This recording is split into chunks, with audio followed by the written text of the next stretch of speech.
Assalamualaikum warahmatullahi wabarakatuh. Nama saya Raka Zakonur Ramadan. Saya akan menjelaskan tentang teks prosedur. Teks prosedur adalah teks yang berisikan cara bertujuan untuk membuat atau melakukan sesuatu hal dengan langkah demi langkah yang tepat secara berurutan sehingga menghasilkan suatu tujuan yang diinginkan.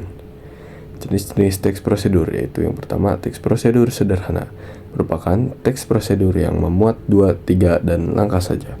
Beberapa jenis teks prosedur yang masuk ke dalam jenis teks prosedur sederhana seperti cara menghidupkan televisi, cara membuat teh, dan cara membuka pintu.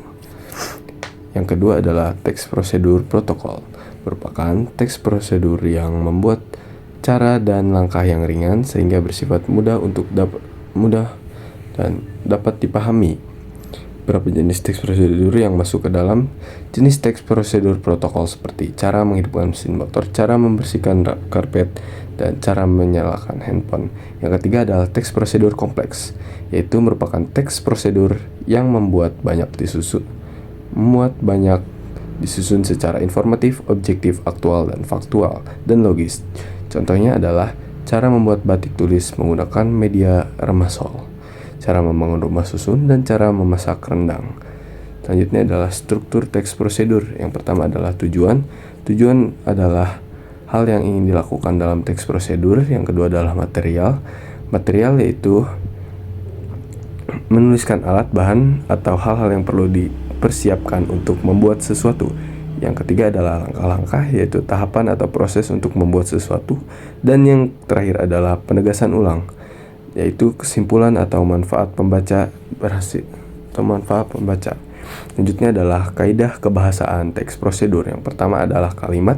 Ada 3 kategori kalimat. Saya akan menyebutkan jenis-jenisnya saja. Yang pertama yaitu kalimat imperatif. Yang kedua adalah kalimat deklaratif. Yang ketiga adalah kalimat interrogatif. Yang selanjutnya adalah konjungsi. Ada 2 jenis konjungsi, yaitu yang pertama adalah konjungsi persyaratan, yang kedua adalah konjungsi temporal. Selanjutnya adalah numeralia. Yang pertama numeralia urutan, dan yang kedua adalah numeralia kuantitas. Selanjutnya adalah pronomina. Yang pertama adalah pronomina penunjuk, yang kedua adalah pronomina persona. Yang kelima adalah verba. Yang pertama adalah verba material, yang kedua adalah verba tingkah laku. Dan cara membuat teks prosedur adalah pertama adalah menentukan judul, yang kedua adalah membuat tujuan, yang ketiga adalah buat daftar alat dan bahan, yang keempat menyusun langkah-langkah, yang kelima sempurnakan dengan penutup atau kesimpulan. Sekian dari saya, kurang lebihnya mohon maaf. Wassalamualaikum warahmatullahi wabarakatuh.